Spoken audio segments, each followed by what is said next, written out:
Alright mga kalapatids, what's up sa inyo? Eto na naman kami ni Kuya, part 2, Love Renovation. Nung nakaraang linggo nga ay hindi namin natapos to dahil nga maraming ginagawa si Kuya sa bukid. At sa wakas wala siyang gawa ngayong araw, kaya ito tinira na niya. Sabi nga niya 1 month contract to, hindi naman madalian kasi bayad na.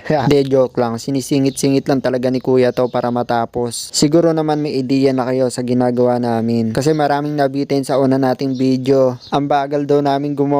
Hindi, sa totoo lang mga kalapatids, napakahirap palang magbaklas at mag-renovate ng loft kaysa yung magbuo ka ng basal. Kaysa yung gagawa ka ng bagong loft na bago lahat yung mga materyales, kabit ka na lang ng kabit. Ito kasing plano namin dito, hindi na kami gagastos. Yung pinagbaklasan namin, yun na rin ang ikakabit namin. Hindi mo naman kasi kailangan gumastos pa ng napakamahal para makagawa ka ng magandang loft. Kailangan mo lang dito maging creative ka para mapadali at hindi ka mapagastos. Habang gumagawa pala kami rito ay binigyan ko ng paliguan yung mga kalapati kasi naliligo sila sa painuminan. Kahit anong araw basta naliligo sila sa painuminan, pinapaligo ko na.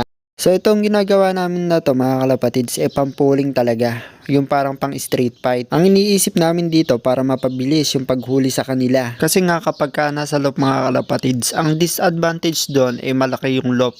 Kapag ka manghuhuli, makikipaghabulan ka pa sa kanya. Hindi tulad dito sa pang street fight ang style. Mahuhuli mo siya agad. Ang problema lang namin dito kung paano papasokin sila agad. Madali lang naman turuan yung mga kalapati. Araw-arawin mo lang i-training. Hindi mo naman makukuha yan sa isang try lang.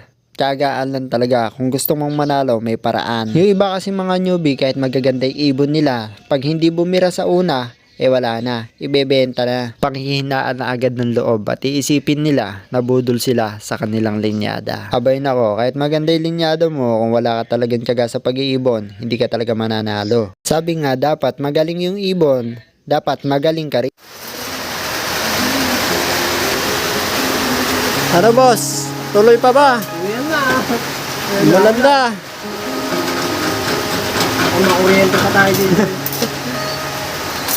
Walang ulan. Ambon lang yan. Ito lang ba? Paano nga umulan? Maghapon mo ha. Maghapon mo to maga-maga mo sinimula. Ito meron na. Meron na. Ito na lang oh. May nakikita na. Yung ano na lang dito, yung harang tsaka yung pinto na lang. Yun na lang kulang. Sana nga tayo. Maghapon pa. Yan ang bagyo. Bukas na.